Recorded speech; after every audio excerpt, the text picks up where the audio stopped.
Hello everyone, I'm Nidhi Sekho. This video is specially for examination preparation. It is a full marathon of Unit 3 and 4 in one single video. And for your revision, I have also included a few practice questions from both the units. If you don't want to repeat Unit 3 and 4, you can directly skip to the last segment of the video. So let's start. Our first topic for Unit 3 is evolution of the Indian national flag. There are three main stages. First was in 1906, second was 1921, and third and final was 1947. First flag was hoisted on August 7, 1906 in the Parsi Bagan Square, Green Park in Calcutta, now Kolkata. There were three horizontal stripes of green, yellow and red representing the castes and races within the country. The topmost stripe, that is the green stripe, had 8 lotuses in white on it. Second stripe, the middle stripe, had Vande Mataram written in blue in Hindi. And the lowermost stripe, that is the red stripe, had half moon on the left and full sun on the right made in white. The middle flag of 1921 was introduced during the session of All India Congress Committee which met at Biswada, now Vijayawada, in 1921. This was made by an Andhra youth called Pingli Venkaiah. It was made up of two colors, red and green, which represented the major communities, that is Hindus and Muslims. In that, Gandhiji suggested the addition of a white strip to represent the remaining communities of India and the spinning wheel to symbolize self-sufficiency and progress of the nation. In the picture below is the Swaraj flag of Indian National Congress, which was finalized in 1931. It is also similar, but the spinning wheel is in the center in the white strip. The final flag, that is the present flag, was adopted by the Constituent Assembly on July 22, 1947. It also has 3 stripes, saffron, white and green, and there is a Dharma Chakra or Ashok Chakra in the middle in blue. The saffron color stands for sacrifice and courage. It indicates rejection and freedom from the ego of the people belonging to different religions and unites them to become one. White color stands for truth, honesty, purity and peace, and it also represents cleanliness and knowledge. Green color is for faith, chivalry, fertility. It also stands for life, happiness and prosperity. Navy blue has been taken from the blue of the sky and the oceans. Dharma Chakra stands for constant change and dynamism. 24 spokes of the wheel are for 24 precious hours of the whole day, in which Indians are expected to do a lot of hard work. Ratio of the flag, if it is asked, is 2:3, that is 2 vertical and 3 horizontal. Our next topic is contribution of Indian artists in national freedom struggle. Indian freedom movement had great impact on public life. All of us have read stories on it and even seen movies about it. The existing artists also took the subject of freedom struggle in their paintings and they wanted to do this service to the Swadeshi movement. Our great leaders like Mahatma Gandhi and Jawaharlal Nehru also understood the importance of traditional Indian art and they wanted to arouse the feelings of patriotism through art. So artists were encouraged by these people to make such things. As all of us know, like other things, Indian art also suffered a lot at the hands of its invaders. First Mughals came in, Afghans came in, who kind of berated Indian classical art. Thereafter Britishers did the same. They wanted to introduce Western art into India. They would change the education system and our whole society was getting westernized at that time. So Bengal school, a lot of people, a lot of artists from Bengal school have a very major role to play in reviving Indian art. Abanindranath Tagore, one of the best artists from Bengal school, was the major supporter of Indian national values in art. He was the founder of Bengal school as well as the founder of Indian Society of Oriental Art. He made the painting of Bharat Mata, that is Mother India, which was a sign of food, clothing, shelter, that is Roti, Kapda, Makan theme of later India. This painting was his answer to the rising Swadeshi movement and the public anger against the partition of Bengal. The painting shows a woman draped in a Bengali style sari in saffron from head to toe. She is holding in her 4 hands a piece of white cloth which stood for making our own cloth and being self-sufficient, a book that stood for importance of education for its people and the children, a sheaf of grain that is self-sufficiency in agriculture, and a rosary so that people don't forget their spiritual roots. So the painting represented the basic needs, economic needs of its people, which were food, clothing, shelter and education. Amrita Shergill also painted a similar theme, but her painting is very realistic and it is very down to earth. She painted a poor peasant woman with her son in her lap and her daughter by her side. The theme is poverty of rural India, and this is more of an example of Indianness and heart of Indian cultural identity. Another artist called Purna Ghosh also painted Bharat Mata, and it was based on a song by Dwijender Lal Roy, who referred to his motherland as Bharat Janani. In this, a lady is shown rising from blue seas and has Himalayas as her crowning glory. Then comes Nandlal Bose, the Bengal school artist who embellished and decorated the original manuscript of Indian Constitution and also designed the civilian award emblems of Bharat Ratna and Padam Shri. Nandlal Bose painted the portraits of national leaders and Swarajya movement. He also decorated the Congress pandals at different places like Lucknow, Faizpur, Haripura and a lot more. To mark the 1930 occasion of Mahatma Gandhi's arrest for protesting on British tax on salt, Bose created a black on white lino cut print of Gandhi walking with a staff. This image became the iconic image for the non-violence movement. The posters that he made in Haripura Congress session are a wonderful example of environmental art. The gates, pillars, exhibition, the cluster of stalls, thatched shelters, landscape gardens, meeting areas, and residential tents were all decorated by these posters. For making and displaying these posters, he used local material of bamboo, thatch, and khadi of different colors and gave it a beautiful, regular, rural atmosphere. The subjects were also for common people so that people connect to this Swaraj movement. There were posters on hunters, musicians, bull handlers, women, modest scenes of rural life, including animals and child nursing and cooking. So this was a way to connect people, common people, with the freedom movement. You can see the posters here. The top one is tiller of soil. The middle one is a man handling a bull. And in the lowermost, you can see a lady playing a stringed instrument. So all these posters have common factors. There is an arch. There is a cusped arch, which is kind of giving a beautiful frame to the painting. And they have followed all the guidelines, all the principles of making posters. The lines are bold. The colors are flat. Colors are also bold. And details are minimum, which are bringing out the very bold effect in these posters. You can see the picture of Nandlal Bose with Mahatma Gandhi. So all these artists had good connection with the national leaders and contributed a lot for the national freedom movement. Abanindranath Tagore's brother Gaganendranath Tagore made a caricature on Jallianwala Bagh massacre called Declaration of Peace in Punjab, which highlighted this cruel act. He used to make caricatures on politics and social satire, which were published in many newspapers. Another artist, Chattu Prasad Bhattacharya, also made a painting on Jallianwala Bagh massacre. Then the artists like A.K. Haldar and Nandlal Bose created replicas of Ajanta and Bagh, which were published in Europe and helped in gaining recognition and admiration for Indian art. Then artists like Vinod Bihari Mukherjee, M.A.R. Chugtai, Bireshwar Sen, T.P. Roy Chaudhary, they painted several themes related to fight for independence. And all their paintings used to be published in magazines like Modern Review and Prabhasi. So all these artists had a great contribution towards arising people's sentiments and their enthusiasm for Indian national freedom movement. Here we reach the major part of Unit 3, that is Bengal School of Painting, which is also called Renaissance or Revival in Indian art. So main part at that time was Swadeshi movement was very prevalent. Swadeshi, which stood for self-sufficiency in production, then non-cooperation with foreigners, self-governance, unity of Indians against foreigners.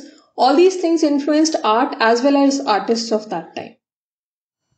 With the coming of the British Empire in India, there was a decline, there was a downfall in Mughal and Rajput school of painting towards the 19th century. The only two things that stood out during that time first was company style of painting. This company style got its name from East India Company because the patrons were all Britishers. They wanted to carry the scenes of India, the flora and fauna, the landscapes, the pictures of people with them, and they hired Indian artists to paint such things. They made albums out of these and carried them back home as souvenirs or gifts. The second artist that stands out is Raja Ravi Verma, who painted in oil colors in Western concept of naturalism. He used oil colors, but he included Indian themes. He was also appreciated equally by the Britishers. Therefore, these two, that is one company style and second Raja Ravi Verma, they were not accepted wholeheartedly by Indians as they lacked in true Indianness. This whole non-acceptance led to the formation of Bengal School of Painting.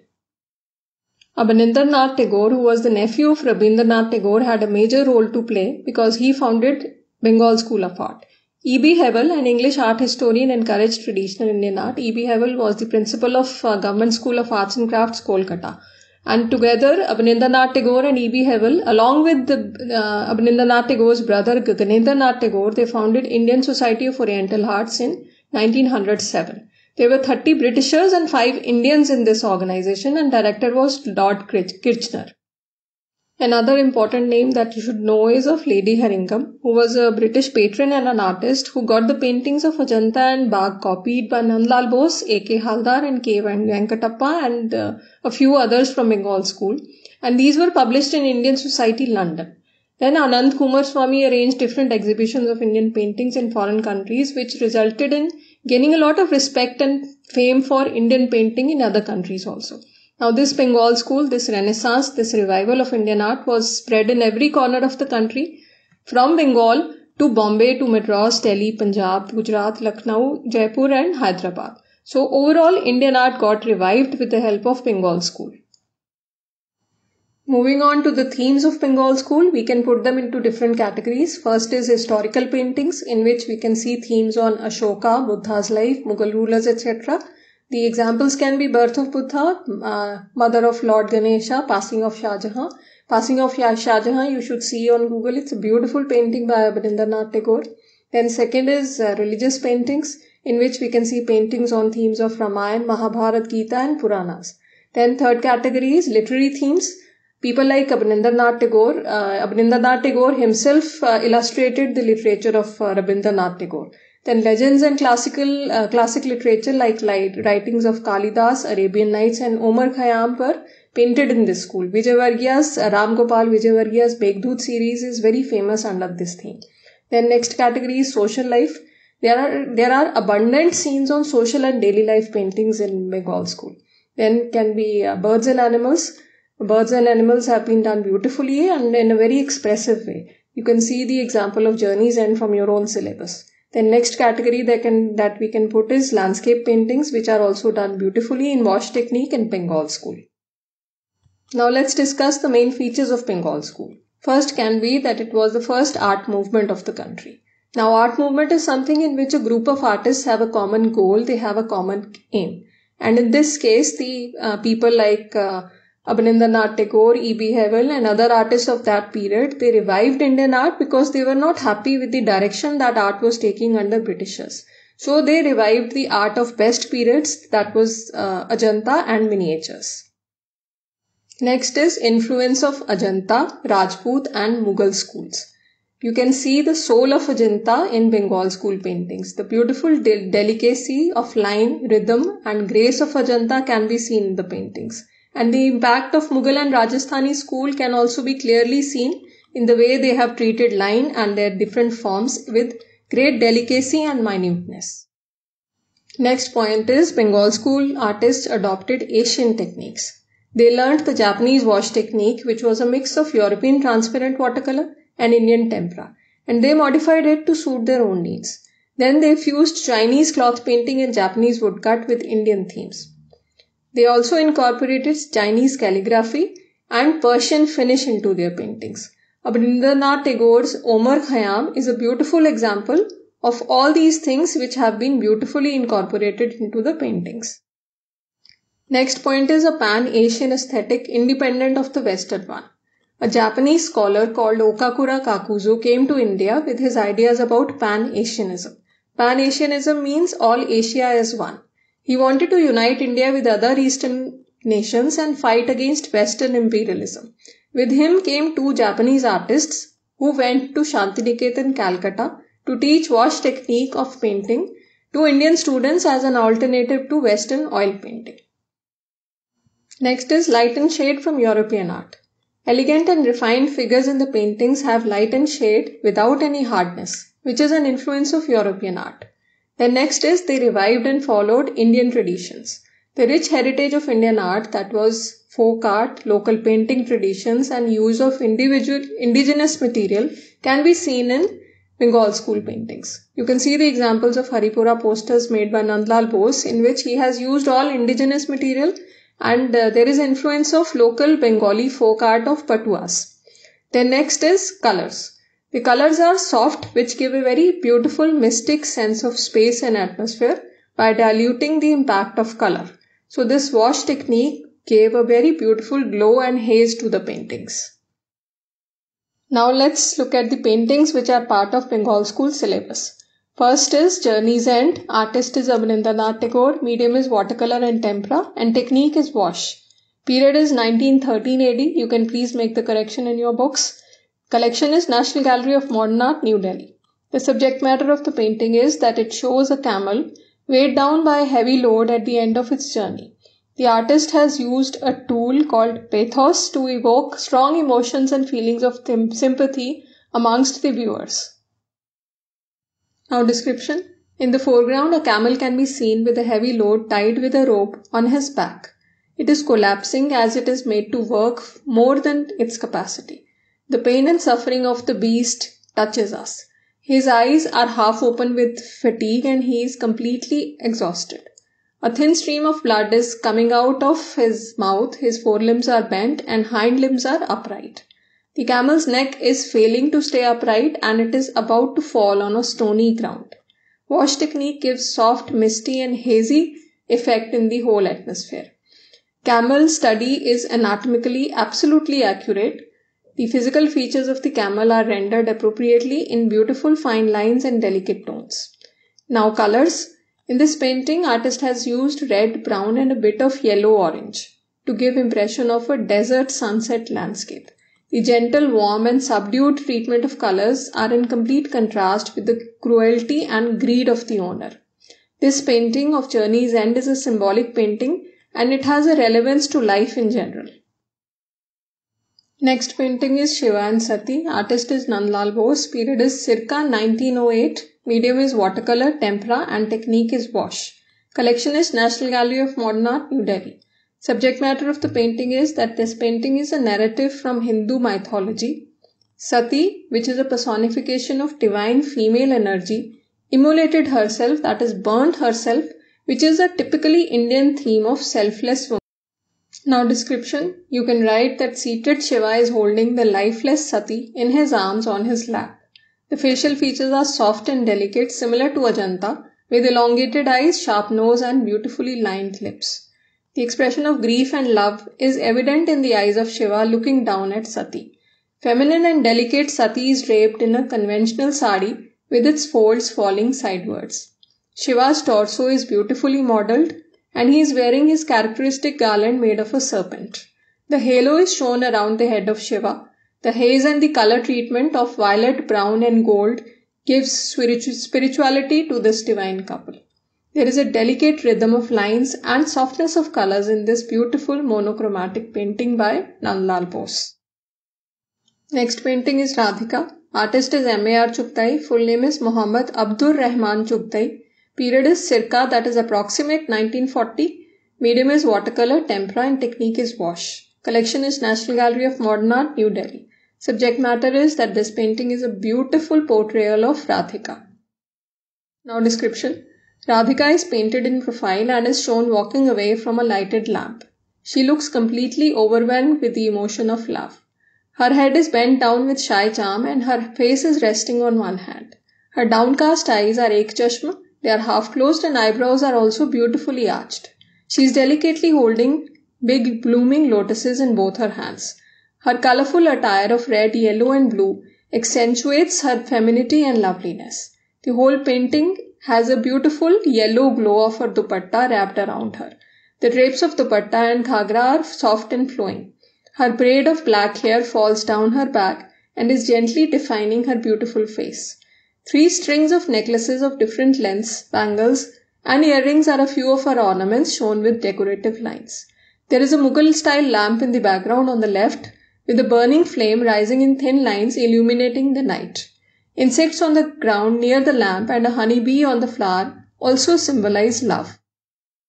Lines are thin, soft, rhythmic and expressive and have a lyrical quality of calligraphy. There is influence of old Persian style as well as influence of Ajanta and Kangra paintings. This painting is so beautiful that it looks as if a poem has found a visual form. The last painting of Bengal school is Meghdut. Artist is Ram Gopal Vijayvargiya. Medium is watercolor wash, tempera on paper. Courtesy is Lalit Kala Akademi, New Delhi. Subject matter of the painting is that this painting is based on a lyrical poem Meghdut written by Kalidas. Meghdut is a story of a Yaksh. He was exiled by his master King Kuber for 1 year for neglecting his duties. Yaksh was missing his beloved and convinces a passing cloud to become his messenger, that is Doot, and carry his message to his beloved wife who is waiting for his return. In description or compositional arrangement, you can write that Yaksh is shown sitting on rocks in a forest and writing his feelings. His features are beautifully modelled with youthful softness.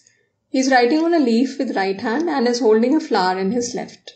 His expressions are sad with tears in his eyes and he is missing his beloved and his home while writing the message. He is wearing a yellow dhoti and a long stole hangs on his left shoulder. His hair are long, curled upwards at the ends. In the background there is a thatched hut and thick forest trees in green and yellow colors. The hut, trees and rocks are painted in light and dark brown color. Two wave-like clouds are swirling into the composition from the back and front towards the Yaksh. They are painted with sky blue in the starlit dark sky. A few small birds are also flying amongst the clouds. The colors are soft and light, giving this painting a subtle, beautiful glow. Lines are sharp with tonal variations in brown color. Nature also seems to participate in this whole narrative while this young boy is shown missing his beloved. Modern trends in Indian art, paintings, graphic prints and sculptures. First and foremost is the study of major modern trends. We'll not be doing them in detail, we'll just look at the main pointers. Now what is modern? Modern is the time considered to be the time of Industrial Revolution when it became very easy through machines to create things in bulk. In art, modern art begins in 1860s. And if we look at India in 1860s, Mughal rule was almost finished, miniatures were in decline, and Britishers were setting up art schools in the major cities of Lahore, Bombay, Madras and Calcutta, where they started following academic realism, the kind of art that we see in Europe, and they also supported arts and crafts with commercial value. And these institutes were producing people like architects and draftsmen mainly. The only artist that stands out during this time is Raja Ravi Verma. He blended Indian themes with European techniques of oil paints and easel painting. He took themes from Hindu mythology and also made oleographs, that is mass production with the help of prints of his works, of his paintings, resulting in widespread reach to the people, to the masses in their homes through calendars or paintings. Then we can talk about Bengal School of Art. Bengal School started as a nationalist outlook for art because artists were not happy with what Britishers were doing with Indian art. So they drew inspiration from rich cultural heritage of the country and revived the classical art, that is the art of Ajanta and miniatures, and brought renaissance in Indian art. A visionary university of Shantiniketan was established by the great Rabindranath Tagore in Bengal, which focused on preservation and upliftment of Indian culture, values, heritage, and rural and folk styles of art. It also included an art school called Kala Bhavan, which was founded in 1919. The big names of Indian art like Nandlal Bose, Ram Kinikar Baij are all products of Shantiniketan. And even today, it is a very prestigious place to learn art. Then comes Amrita Shergill, a contemporary of Bengal school artists. She came from Hungary, she studied in Paris, and she gave her very unique interpretation to Indian culture. Her art was a combination of Indian and post-impressionist styles. She was greatly inspired by Gauguin, a post-impressionist artist of France. She is till date the best-selling and the most popular female artist of the country. Now we'll discuss a few artist groups. First is the Calcutta Group of Artists, which was established in 1943. Now this year, that is the year of 1943, was a time of big social and political disturbances caused by Bengal famine, effects of World War II and the widespread political and communal violence. Now, this was a time when artists wanted the art of change. They wanted to be free from the older values that were being promoted by Bengal School. So this group came together. The founder was Pradosh Dasgupta and other members were Gopal Ghosh, Ratan Moitra, Nirod Majumdar, Subho Tagore and Pran Krishna Pal. Then comes the most popular artist group, that is the Progressive Artists Group, which came out in 1947-48. This group was formed to escape everything that was being done in colonial art as well as the nationalist revival of Bengal School.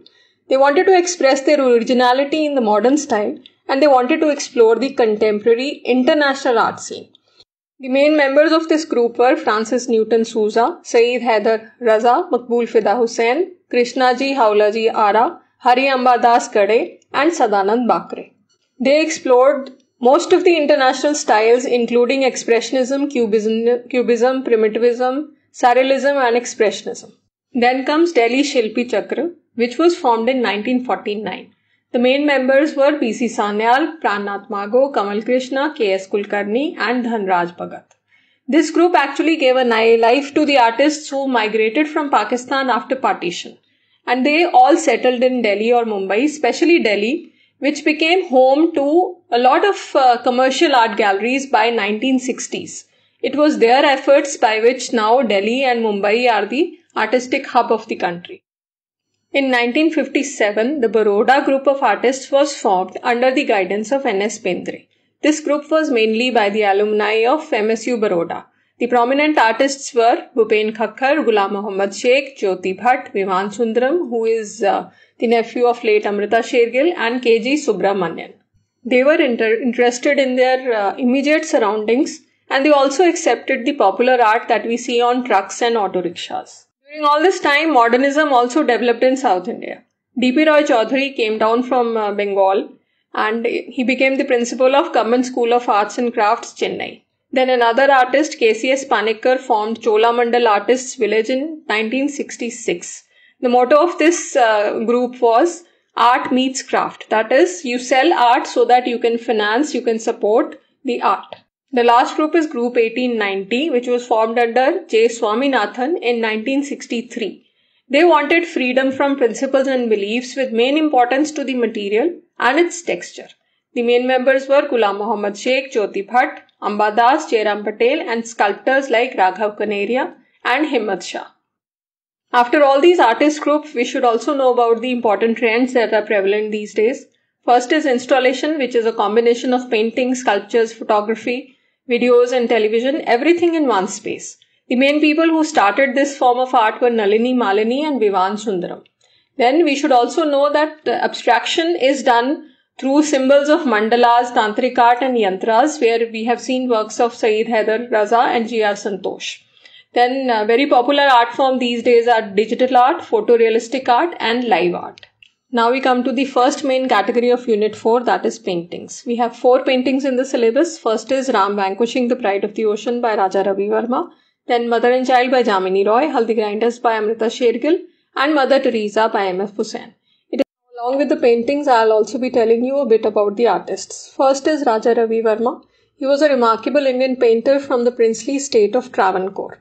His parents were also very accomplished scholars. He studied the technique of oil painting under Theodore Jensen, who worked for the Maharaja of Travancore.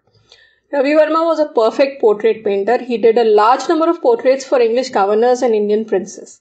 He became best known for his mythological, literary and religious paintings. Ravi Verma took a lot of inspiration from Sanskrit poetry, especially the one that was adopted from Kathakali literature of Kerala. And he also got inspired from Parsi theatre. The mythological works that we see by Ravi Verma are generally the theatrical representations. Ravi Verma participated in Fine Art Exhibition of Madras and won a gold medal for his painting of the Nayar Lady.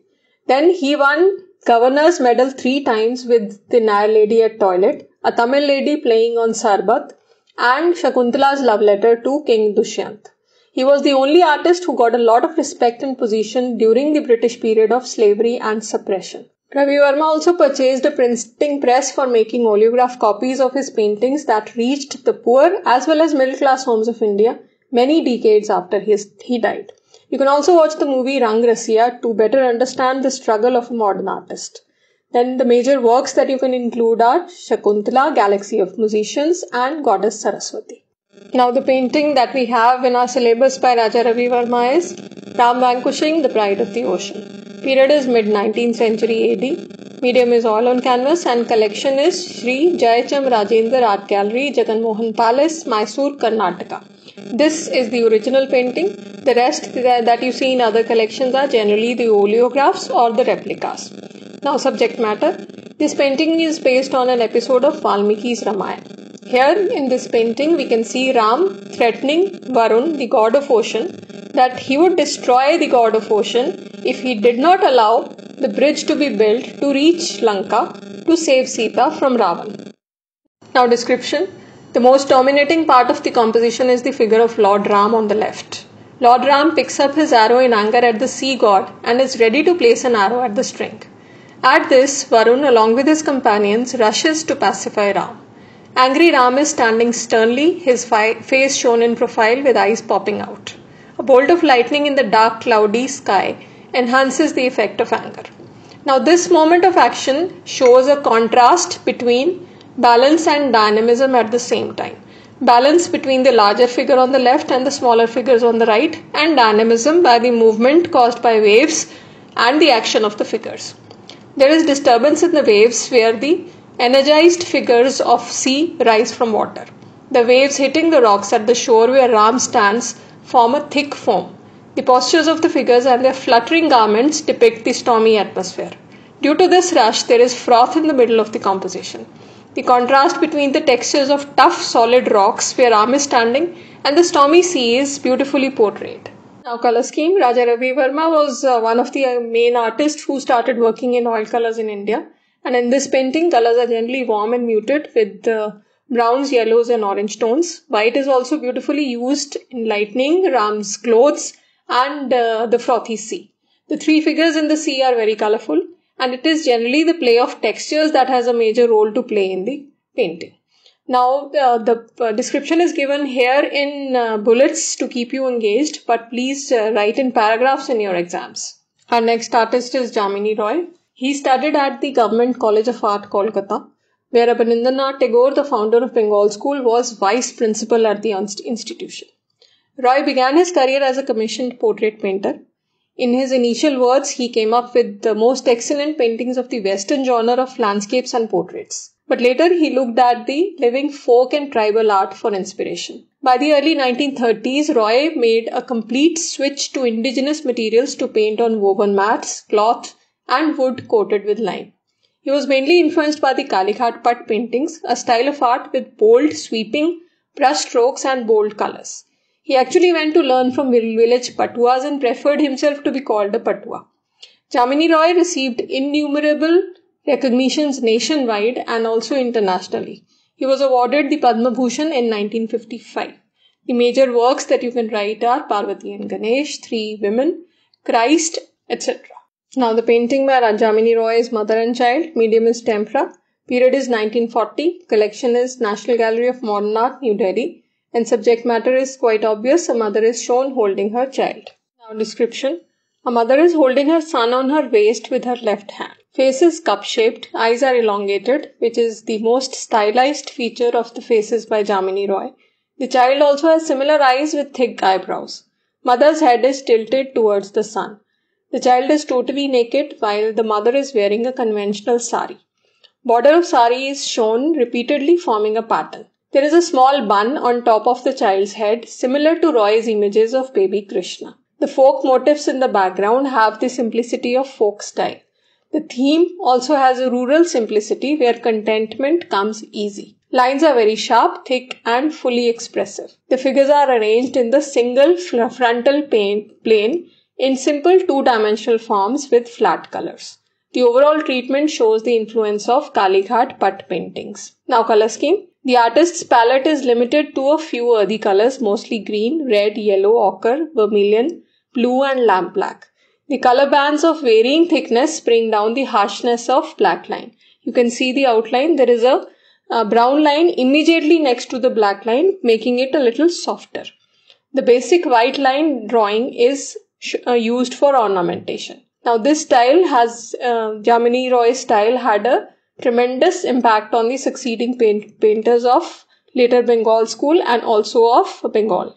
Our next artist is Amrita Shergill. Amrita Shergill was born in Budapest, the beautiful capital of Hungary. She joined the École des Beaux-Arts, Paris. Her painting Young Girls was judged the Picture of the Year in 1933 when she was only 18, and she was honored with an election as an associate of Grand Salon, which was a very rare distinction at that age. She was moved by Indian culture and decided to paint it all on her canvas. She was inspired by classical Indian art after visiting the Ajanta caves. She was also very much impressed with the Pahadi miniatures. Later in 1937, she toured South India and produced the famous South Indian trilogy of paintings, which were Bride's Toilet, Brahmacharis, and the South Indian Villagers Going to Market. In November 1937, Amrita went to Lahore to hold a solo show of her work. This exhibition created a tremendous impression on art lovers. Amrita Shergill used to say that Europe is for European artists and India belongs to her. In fact, Amrita Shergill and Raja Ravi Verma stand as two very strong pillars of modern Indian art. Amrita Shergill died at a very young age of only 28, but still she has left a beautiful body of work behind her. Main works that you can use as examples are the South Indian trilogy, Women Resting on a Charpoy, Elephant Bathing, The Ancient Storyteller, Haldi Grinders, and Camels. Now, painting by Amrita Shergill is Haldi Grinders. Time is 1940. Medium is oil on canvas and collection is NGMA, that is National Gallery of Modern Art, New Delhi. The subject matter or theme of the painting is that this whole composition represents an actual setting of a village household. The women are sitting and grinding haldi in a traditional way. Now, description. This painting is a very honest portrayal of a domestic Indian household. It shows women doing a routine chore of grinding turmeric, that is haldi, a common spice used in every Indian cuisine. Here we see the view through two tree trunks that frame the main figures to bring them into focus. The two women sitting sideways, that is in profile, are grinding on a stone grinder that is operated manually in a traditional style. Their heads are covered and faces are dark with no emphasis on facial features. There is a young girl sitting next to them with turmeric seeds helping them out. One more head is visible at the far end of the composition, which is also covered with veil. The female forms are simplified and abstract in a very modern style that she brought with herself through foreign upbringing and training. The patches of contrasting colors in the figures separate them from each other instead of outlines. The trees, especially the details of leaves, carry the influence of Rajput and Pahadi miniature paintings that she encountered after coming to India. Hence, this painting is an extraordinary mix of East and West. The colors are flat and earthy with intense reds, ochres, browns, yellows and greens. So we can say this is a semi-abstract composition. Our fourth artist from painting category is M.F. Husain. Full name is Maqbool Fida Husain and he is one of the best known artists in the country. He is not only famous for his stunning paintings but also for his habit of getting into controversies. This multifaceted genius was a film director, a printmaker, photographer, poet and a member of Indian Parliament. Husain started his career by painting huge cinema hoardings. He worked on all kinds of themes like British Raj, murals on major cities like Calcutta, Banaras, Rome and Beijing, and on epics like Mahabharata and Ramayana. He did a whole series on Mother Teresa and also a series on major 9 religions of the world. Throughout his painting career, he enjoyed depicting the lively and free spirit of horses in many of his works. He combined Indian subjects with a westernized technique. He was attached to his roots and to themes that blended folk, tribal and mythological art to create vibrant art forms. In 1967, he made his first film Through the Eyes of a Painter. Husain got several recognitions from Indian government for his immense contribution to the Indian art. He got Padma Shri in 1966, Padma Bhushan in 1973 and Padma Vibhushan in 1991. The major works as his examples are The Sixth Seal, series on Mother Teresa, Horses and Cities of India. The painting by M.F. Husain from our syllabus is Mother Teresa. Medium is oil on canvas. Period is 1980s. You can please make a correction in your books. Collection is NGMA, that is National Gallery of Modern Art, New Delhi. Subject matter is that this is one of the painting from Mother Teresa series by the artist. You can quote the artist here. He has said beautifully that she was the modern Madonna who embraced the poor and the destitute as her own. For me, she is a timeless figure and I will never get tired of painting her. In description, you can write that the painting shows a faceless figure with flowing drapes of a blue bordered white sari. The sari is symbolic of the uniform of the nuns of the orphanages and homes run by Mother Teresa in Calcutta. The mother is supposedly sitting under the pavilion of a church, which the artist has randomly divided with 2 yellow lines on his canvas. A sick man is on her lap and she is leaning protectively over his body. The extended palm is somewhat similar to Abhay Mudra, which is the fear not gesture to assure the needy to have faith in the healing power of God. The faceless entity is to establish her universal motherhood for whom caste, color or religion is not important at all. It also indicates complete rejection of ego, a quality of this extremely selfless person. The spread of her sari shelters a homeless child on the right, and on the left a naked infant orphan is held by her replica. There is one more sari covered head behind the mother's head, almost similar but without the blue border. It could probably be for symbolizing the other nuns who also did the similar kind of work in these organizations. The brightness of the saintly white sari is brightening up the whole composition. There is strong play of colors with black, white, yellow ochre, a little bit of green and Indian red. There are solid patterns like mosaics and stained glass in the colored areas. In these semi-abstract works, Hussain repeatedly uses elements from European Renaissance paintings and sculptures. For instance, you can compare this with La Pieta by Michelangelo, where Mary holds the dead Christ in her lap.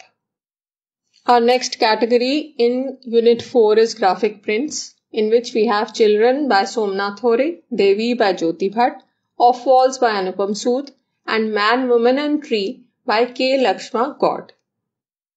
Our first artist from graphic prints is Anupam Sood. Anupam Sood studied at the College of Art, Delhi, and later went to Slade School of Fine Art, University College, London. Anupam Sood's etchings are made with the use of zinc plates, which is considered to be a difficult medium that requires both patience and precision. Anupam's work has evolved from the architectural forms, limbs, and human figures to largely feminist subjects in 1970s. Anupam found inspiration in both male and female sexuality and identities. Her works don't express a direct opinion on social issues. She uses symbolism in her depictions. Her figures are often self-absorbed and moody. One of Sood's best-known bodies of work, which is the Dialogue series, expresses human togetherness as intimate and non-verbal. Sood was one of the founder members and the youngest member of Group 8, which was formed by Jagmohan Chopra in 1968. Anupam, with her printmaker colleagues, worked to promote and sustain printmaking as an independent genre. The works that you can include as examples are Dialogue series and Off Walls from your syllabus. The artwork by Anupam Sood in our syllabus is Off Walls. Medium is etching on zinc plate. Period is 1982. And in subject matter, you can write that this print is a mix of childhood memories of the artist, and it also represents poverty, sadness and loneliness of the poor and the underprivileged. The print shows that the artist had deep understanding into human psyche, in which many things are generally unsaid and unexplained. Now description. A poor lady with a hollowed face is sitting on a platform on the left side in front of the wall. She is wearing an untidy looking sari and is bare feet. In the foreground, 2 legs and a foot are visible. They are of a man who is sleeping in front of her. In the background, we can see wall drawings from her childhood memories. They are all single line drawings with plain triangles, circles and rectangles. The print has photographic details. Anupam Sood explored the physical reality of humans and harshness of the society. She exposed the hidden face of the society and presented it in a straightforward manner. She was always interested in feminine subjects, depicting women's deprivation, exploitation, and she also explored the nature of her psyche. In this case, the faceless figure of a woman represents her vulnerability and emptiness in continuous endless time. Now coming to colors or the overall form, the print is etched in brown tones and line drawings are all in white color. The contours, that is the outer part, the boundaries, the outlines, they are all very well defined in shades and shadows of printmaking. The deep monochromes, that is just one single color, enhance the overall effect of her theme. Our next artist from graphic prints category is Somnath Hore. Somnath Hore was a sculptor and printmaker from Bengal. His sketches, sculptures and prints were inspired from major events of 20th century Bengal, such as Bengal Famine of 1943, the Bhaga movement, which was a movement of farmer unrest in Bengal in 1946, communal riots and the partition. He became a printmaker when it was very difficult to pursue printmaking because machines and other apparatus were not available outside the colleges. He taught in Delhi College of Art and made efforts to promote printmaking as a subject. Somnath Hore lived most of his later life at Shantiniketan, where he taught at Kala Bhavan. There he became a close associate of painter K.G. Subramanian and sculptor Ram Kinikar Baj. His drawings, especially his human figures, became simplified by just decreasing the number of details.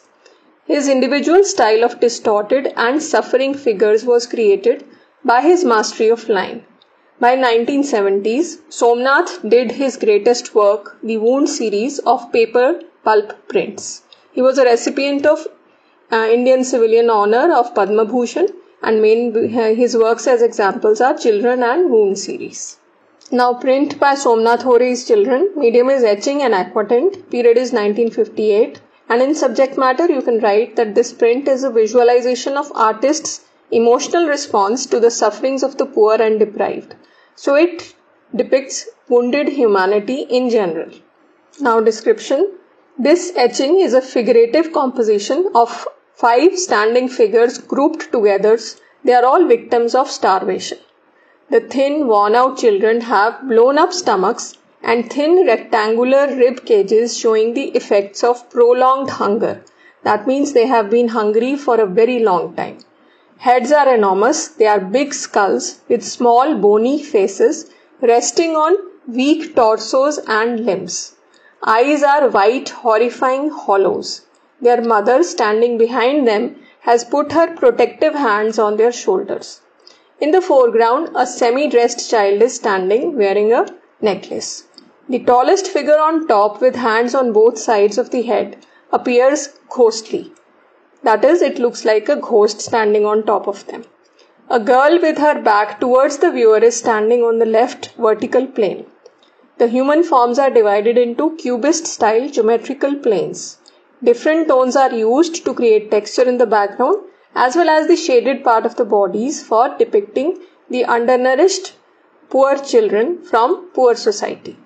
Somnath Hore's work was deeply influenced by 1943 Bengal famine, which affected him and shook him deeply. Our next artist is Jyoti Bhatt. Full name is Jyotinder Manshankar Bhatt. He is known for his modernist work in painting, printmaking, and also his photographic documentation of rural Indian culture. Jyoti Bhatt studied painting under N.S. Pendre and K.G. Subramanian at Faculty of Fine Arts, MSU, Baroda. Later, he studied fresco and mural painting at Banasthali Vidyapeeth in Rajasthan.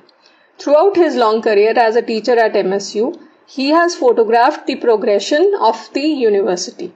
He has photographed the artistic activities of its faculty and students and important buildings of Baroda. Jyoti has documented traditional Indian craft and designs and the motifs. Symbols from Indian culture like peacock, parrot, lotus, stylized Indian gods and goddesses, and tribal and village designs that he has documented can be seen as inspiration in his etchings, intaglios, and screen prints. Recently, he has explored digital printing and holography. The main works that you can write are Devi, Laughing Monk Heads, and Women with Horse. Print by Jyoti Bhatt is Devi. Time is 1970. Medium is etching, and subject matter you can write that this etching print shows Devi as a power of worship and the hidden power of Kundalini. Now Kundalini is a form of feminine Shakti or energy that we all possess. This can be awakened and it brings enlightenment to the human soul. It is believed that this Kundalini is lying coiled at the base of our spine, and it is represented either as goddess or a sleeping serpent or snake. In description, the composition is a combination of two rectangular forms rounded at corners made with a coiling and spiraling serpentine form of Kundalini. The upper rectangle has a bold face in its center and the lower one has two circles with one human figure each separated by the tail. The figures are curled within the circles like a child in the womb. There are small birds and other small motifs of folk art as well in these circles. On the forehead of the face on the upper rectangle, a brilliant bright vermilion, that is red bindi, catches our eye. The wide open eyes on the highly stylized face are typically like that of Durga idol. The flowers are drawn on the cheeks and earrings and they are part of his stylization of the goddess face. We can also see decorative pendants in sap greenish color on each side of Devi's head. On each side of Devi's head. There is interesting writing on both the pendants. One has artist's name on it and the other has written pseudo tantric Kundalini on it. Powers of Shiva and Shakti unite by the rise of Kundalini, which then leads to spiritual awakening. Next comes K. Lakshma God. Full name is Kalal Lakshma God. He is an Indian painter, printmaker and draftsman. God studied under K.G. Subramanian at Faculty of Fine Arts, MSU, Baroda. He works in a variety of medium including etching, gouache, pastel, sculpture and glass painting. He is best known for his early drawings and that depict eroticism in rural context. By the 1970s, K. Lakshma God began to explore aquatint in his etchings. He interpreted his childhood memories of rural and tribal liveliness and created paintings of village life in monochrome greys. The subjects are generally the man-woman relationship which look comfortable and open in each other's presence. Later by 1980s, K. Lakshma God has explored various craft forms such as terracotta and reverse glass painting. In recent works, you can see these reverse paintings on acrylic sheet. The Government of India has honoured him with Padma Shri in 2016. Main works that you can write are Man and Woman, Nizampur 2, More, Man, Woman and Tree, which is part of your syllabus. Now the print by K. Lakshma God is Man, Woman and Tree. Medium is lithograph and subject matter you can write that since K. Lakshma God was a native of Andhra village, in this print he has presented a rural or a rustic version of Man, Woman and Tree. Now description. This vertical graphic print has 4 trees in the background. One on the left side of the print and 3 trees on the right side of the print which are forming a group. The trees have branches and leaves only at the top of the trunk so that there is enough emphasis on the figures which are right below them. In the foreground, a woman clad in a sari is sitting under the single tree. She is wearing all kinds of ornaments, that is necklace, nose ring, earrings and bangles in both her arms. She is looking towards the man who is standing beside her under the 3 trees and is looking at her. They are simple villagers of South India. Between the man and the woman, flowering plants and shrubs are seen separating the two. The leaves are distinctly done in detail. The artist was attracted to the unself-conscious attitude towards sexuality that he saw in the relaxed atmosphere of village life. In this print also, we can see some attraction between the two, but these two, that is the male and female, are comfortable with each other. There is gentle stylization in puppet-like appearance of villagers, especially the faces. It's a very soft palette of monochrome greys in which humans and nature are in complete harmony. The last category is that of sculptures. I will read them out so that when you listen, it gets registered in your mind and you might remember. It might echo in your mind when you have to write it in your exam. So, they are Triumph of Labour by D.P. Roy Chaudhary, Santhal Family by Ram Kinikar Baij, Cries Unheard by Amarnath Sehgal and Ganesha by P.V. Janki Ram. Our first sculptor is D.P. Roy Chaudhary. Full name is Devi Prasad Roy Chaudhary. He was a sculptor, painter and a dedicated teacher. He learnt painting from Abanindranath Tagore of Bengal School. Then he moved to Chennai to join Government College of Fine Arts, first as a student, and then he progressed to become the vice principal and principal till his retirement in 1958. While principal at the Chennai College, he was honoured by the British government as an MBE, which means Most Excellent Order of the British Empire. When Lalit Kala Academy was founded in 1954, he was appointed as the founder chairman. D.P. Roy Chaudhary chose his models from the crowd in the streets. His range of sculptures included a large number of busts, life-size statues, and larger-than-life-size works also. His paintings were a mix of Chinese technique and Japanese wash process. He also received a Padma Bhushan by Indian government. Main works in paintings you can write an inmate of harem, a dramatic pose of a man in a large cloak and hat, and the Tribune. The sculptures you can write Triumph of Labour 1, Statue of Mahatma Gandhi, they are both at Marina Beach, Chennai. Then Martyrs Memorial and Dandi March statue. Dandi March statue is also called Gyara Murti in Delhi. Moving on to his sculpture, the name of the sculpture is Triumph of Labour. Medium is bronze and cement. It was installed at Marina Beach, Chennai on the eve of Republic Day in 1959. So location is Marina Beach and its replica is also there in a museum in Delhi. Then subject matter. The monument is an open-air public sculpture which is symbolic of human spirit that wins over hardships with united labour.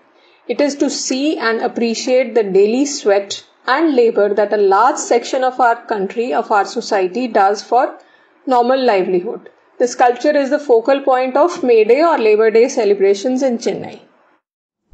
Now description. In this sculpture, 4 labourers are engaged in the task of moving a block of stone with the help of wooden logs or staffs. These 4 figures are perfect anatomical studies of men engaged in an extremely difficult task of lifting a huge rock. These labourers are wearing only loincloth, that is dhoti, and 2 of them have covered their heads with a piece of cloth. 2 are bent forward and applying force with their hands, while the remaining 2 are using the wooden staffs to uproot the boulder from its base. With their action and strained muscle, one can see their strength and effort. Each muscle of the body shines in sweat and physical exertion. It is an inspiring example of teamwork. The strong muscular bodies of the men with energetic postures make this an extremely expressive work. This statue depicts the dignity and triumph of labor and exemplifies the soul and sweat of a back-breaking effort. An important landmark in Marina Beach, it is also a tribute to the labor class. This aesthetically pleasing work of art will remain an outstanding example of contemporary Indian sculpture. Our next great artist is Ram Kinkar Baij. Ram Kinkar Baij was a sculptor, painter and one of the pioneers of modern Indian art. He is also known as the father figure of modern Indian sculpture. Ram Kinkar studied at Vishwa Bharati in Shantiniketan and was closely associated with Nandlal Bose and Binod Bihari Mukherjee. Thereafter, he taught art and practiced art at Shantiniketan for 37 years. Baij worked in the period of change from a traditional to a modern style. He was an admirer of working class and their struggle in natural calamities and bad politics. Ram Kinkar took great interest in human figures, their body language and the general human drama. He used local material and most of his sculptures are made for outdoor settings that can stand all weathers. Therefore, they are created on location and become part of their surroundings and nature. Some such sculptures stand proudly in Shantiniketan, where he spent most of his life. The works that you can give as his examples are Thresher or Harvester, Sujata, Yaksha and Yakshi statue at RBI, that is Reserve Bank of India, and portrait of Rabindranath Tagore. The sculpture in our syllabus is Santhal family, medium is cement and concrete, which is set on a metal armature. Period is 1938, location is Kala Bhavan campus, Shantiniketan, and subject matter you can write that it is a free-standing outdoor sculpture. It is a public art sculpture because it's there in the public place. Then it is a depiction of a tribal peasant family, a man, a woman, children and a dog. Now description. This is a rough textured sculptural group comprising an adult male and a female, obviously a couple, with a female holding a child on the left side of her body with her left arm. The male is carrying another child who is sitting in the front basket hanging from a bamboo pole on his shoulder. A lively dog is also walking along with them happily. The figures are 1.5 times larger than life. This sculpture shows the Santhal people, the people of a tribe which is close to Shantiniketan, migrating towards a new destination in search of work. Everyone is carrying a part of their little belongings in their hands or on their heads. The little clothes, that is the body clinging clothes and little luggage, prove that they are extremely poor. The man is wearing a rolled up gamcha on his head and the lady has a rolled up mat on top of the basket, so that wherever they rest they can put a mat and rest for the day to then walk again. The sculpture has achieved an epic status not only due to its size and the material in which it is made, but also in the manner in which the subject has been treated. With this sculpture came the modern style in sculpting, in which the abstract treatment began. The sculpture gave a dignity and grace to the common people, which till date was given only to the images of gods and rulers. So Ram Kinkar Baij and D.P. Roy Chaudhary are the people who have made sculptures on common people, and they have also made group sculptures in a large number. Our next sculptor is Amarnath Sehgal.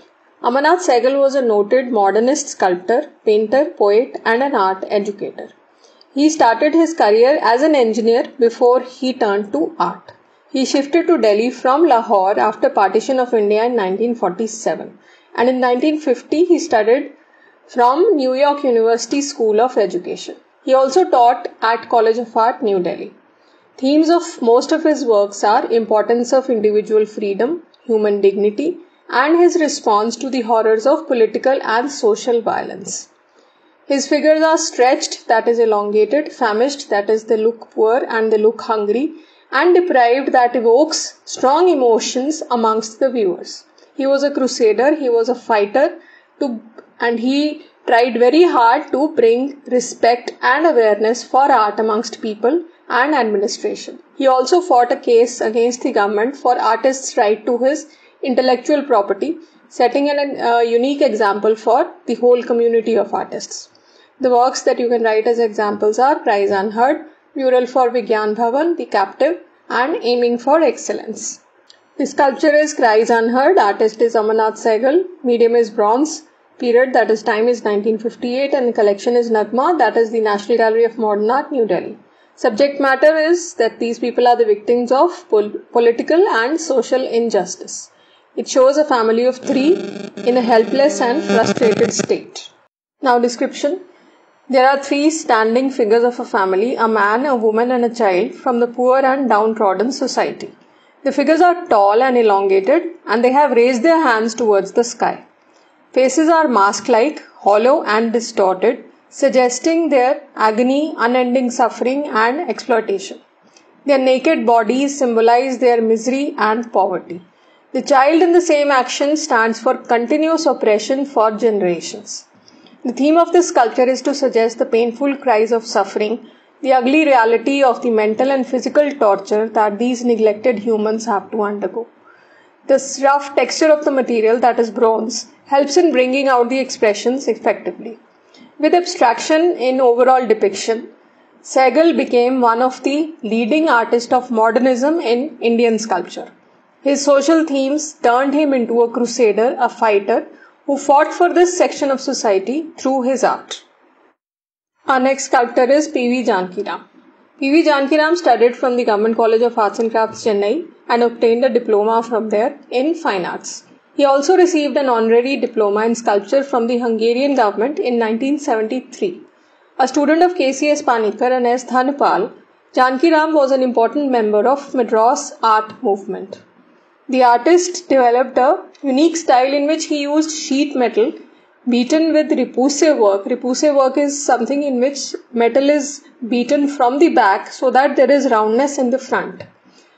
In this way, he made two-dimensional frontal portrait sculptures. He was influenced by the traditional temple sculptures of South India, particularly the kavach or doorway covers made from beaten metal. The recognitions that he received are National Awards from Lalit Kala Academy in 1964 and 66, a silver medal from Hyderabad Art Society in 1965, the Madras State Lalit Kala Academy Award in 1965-66, and Grand Prix at the Second Biennale at Budapest, Hungary in 1973. The main works that you can write are Vanadurga, Flute Player, Krishna, Shakti and Ganesha. Now the sculpture by P.V. Janki Ram is Ganesha. Period is modern. Time is 1970s. If there is confusion in time, you can also write the period for all these artworks, that is modern. Medium is wire and tin and oxidized copper. Collection is National Gallery of Modern Art, New Delhi. And in subject matter, you can write that this is a modern or abstract sculpture of a Hindu god Ganesha. Now description. This sculpture of Ganesha is made of black metal, tin and wires. Ganesha with 6 arms is in a dancing position. His body is balanced on his left foot, bent at the knee. The right leg is also bent, resting close to the angle of the left one. He is playing a veena with 2 hands in front. Other hands are holding a lotus bud, a conch, a wheel and a mace. The facial features are made in geometrical shapes with the help of a wire. The trunk is a broad and flat plane. There are red and orange patches at places, otherwise the figure is monochromatic. The sculptor has given a completely new and unusual treatment to this traditional figure. On a sheet of metal, the sculptor has welded wires and cables combining repousse and applique.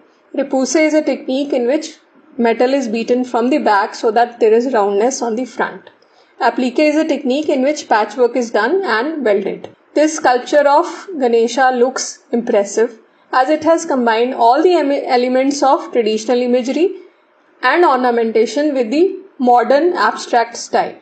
Though the sculpture is frontal, the beaten metal has 3-dimensionality in its form. The sculpture overall has a southern folk influence. Now let's do some revision with a few practice questions. First is, Nandlal Bose painted posters in Congress pandals which showed Indian life from all sections of the society. This helped in connecting common man to the nationalist sentiment through art. Now questions that follow are, do you agree with the above statement? Elaborate more on the role of artists during the freedom struggle. Now to answer this, yes, we do agree with the above statement. You can write more on the subjects that Nandlal Bose took, which included the sub-themes of a common man. Then the second part, you can elaborate more by giving the Bharat Mata by Abanindranath Tagore and the Lino cut, which became the symbol of Dandi March. Now next question. Questions are generally case-based or statement-based, so you have to read the statement very carefully and then answer the questions. The statement says he was the founder member of Indian Society of Oriental Arts along with E.B. Hebel and Gaganendranath Tagore. He also played a seminal role, that is an important role, in arousing the Indian nationalist sentiment in art during the British period. Identify the artist and the painting by him from your syllabus. So who was the founder member of Indian Society of Oriental Art? It was Abanindranath Tagore. So his painting is This Journey's End from your syllabus. And discuss how Bengal school helped in bringing Renaissance. For this you can include the introduction and characteristic features of Bengal school. Next question. This painting is based on a lyrical poem written by Kalidas. Yaksh is sitting on rocks in a forest and writing his feelings on a leaf. His features are beautifully modelled with youthful softness. There is a thatched hut and thick forest trees in the background. The questions that follow are, identify the painting, artist and appreciate the painting from your syllabus. Now the keywords that will help us find a question are lyrical poem written by Kalidas and Yaksh. So the answer is Meghdoot by Ram Gopal Vijayvargiya. The image is shown here and now you can appreciate the painting from your syllabus. Moving on, Radhika painted in the profile is shown walking away from a lighted lamp. Her downcast eyes, that is ek chashma, are half closed and eyebrows are beautifully arched. She is delicately holding big blooming lotuses in both her hands. Lines are thin, soft, rhythmic and expressive and have a lyrical quality of calligraphy. Identify the artist and appreciate the painting from your syllabus. The painting, the first word is given, it's Radhika. The artist name is M.A.R. Chugtai and now you have to appreciate the painting according to the word limit and the marks given. Next is, his work was a blend of Western technique and Indian themes, that is Indian literary and mythological themes in oil colors. The oleograph copies of his paintings reached the poor as well as the middle class homes. Identify the artist and appreciate the painting by him from your syllabus. So our keywords here are 1. Blend of Western and Indian themes and oleograph copies. The answer here is Raja Ravi Verma. The painting in your syllabus is Ram vanquishing the pride of the ocean. So now all you have to do is write about the medium and appreciate the painting in your own words. Coming next, In his earlier days, he worked in Western genre of landscapes and portraits, but later he looked at the living folk and tribal art for inspiration. Also called as the father of folk renaissance in India, he imbibed Kalighat Patt paintings and their themes in his great body of work. Identify the artist and appreciate the painting by him based on elements of art. Now our clues here are father of folk renaissance and imbibed Kalighat Patt paintings in his body of work. So, who was called the father of folk renaissance? It is Jamini Roy. The painting is mother and child, and you have to appreciate it based on elements of art. So, elements of art, that is line, form, color, texture and space. Based upon that, using those words, elaborate upon the painting. Now next is, the painting is a very honest portrayal of a domestic Indian household in which we see the view through two tree trunks that frame the main figures to bring them into focus.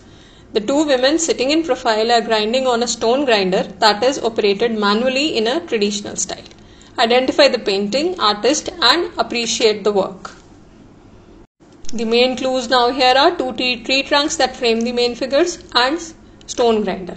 So the answer here is Haldi Grinders by Amrita Shergill, and now you have to appreciate the painting based upon the word limit and marks. Next statement is, the brightness of the saintly white sari is brightening up the whole composition. The semi-abstract painting includes elements from European Renaissance, for instance La Pieta by Michelangelo. Identify the painting, artist and appreciate the painting by him from your syllabus. The clues for us here are saintly white sari, semi-abstract painting and La Pieta by Michelangelo. So the answer is Mother Teresa by M.F. Hussain. And please don't forget to write about the medium, time period, collection and subject matter so that your answer is complete. Next question. Anupam Sood explores the physical quality of humans and harshness of the society. Her works gave voice to the ignored feminine subjects of our society, depicting women's deprivation, exploitation and explored the nature of her psyche. Appreciate the graphic print from your syllabus. Name the group for which she was one of the founder members and the youngest member. The artist name is given Anupam Sood.